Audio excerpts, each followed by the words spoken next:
You need to convince your team to get on board with an idea and work together to make it happen. How are you going to do it? After all, change is hard, especially when it requires consensus. According to the tools of cooperation theory developed by Clayton Christensen, success relies on identifying stakeholders' starting point on this diagram. The horizontal axis measures the extent to which people agree on cause and effect and how goals will be achieved. The vertical axis measures the extent to which people involved agree on everything from the goal, to the outcome they seek, to what their values and priorities are, to which trade-offs they're willing to make to achieve those results. On the right side of the diagram, strong agreement implies consensus on processes to get to a particular outcome, whereas little agreement places stakeholders on the left side of the diagram. Your starting point depends on the alignment around what stakeholders want and their agreement on how to get there. Here are a couple of examples to illustrate the theory. One of the trickiest parts of the higher ed president's role is getting consensus on how to move an institution forward. Expensive higher education models are colliding with low-cost, technology-enabled learning solutions.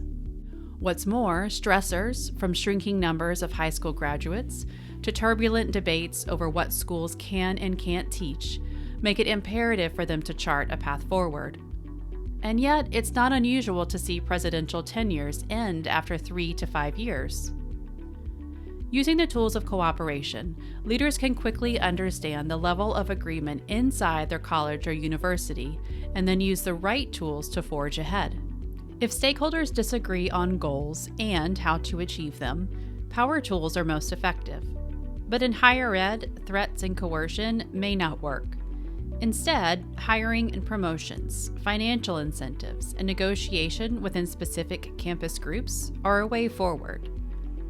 If stakeholders agree on goals but disagree on how to achieve them, leadership tools like lofty vision statements and role modeling will rally individuals to the cause, even if they disagree on tactics or processes. If stakeholders agree on both goals and how to achieve them, you have a strong culture, and culture tools like ritual and folklore will keep everyone moving in the same direction.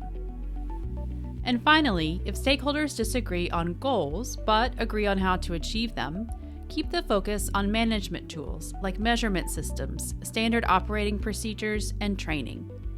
As you can see, getting the diagnosis right has profound implications for how to roll out any proposed changes. Now let's think of tools of cooperation on an even greater scale. America's working mothers are plagued by depression, anxiety, and burnout at higher rates than both working fathers and co-workers without children. In fact, mental illness is a leading cause of maternal mortality, which the CDC recently identified as preventable in 84% of cases. Meanwhile, missed workdays and associated healthcare costs for mental health cost the U.S. economy over $47.6 billion in 2020. What's got to give to improve working mothers' health and lessen spending? According to the tools of cooperation, progress relies on consensus on the root cause as well as the goal. Nationally, there is a lack of clarity on the goal of improving maternal health.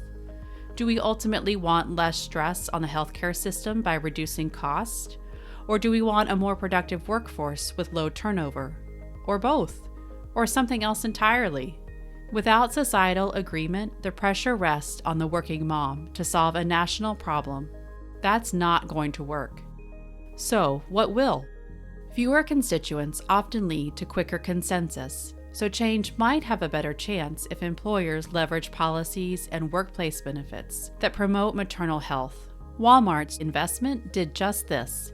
It now provides doula coverage for pregnant employees nationwide with the intent to address racial inequities in healthcare and improve maternal and infant health for their employees and their babies. This policy and others from large employers can help us move to the right on the cause and effect axes, enhancing national consensus on how to improve maternal health.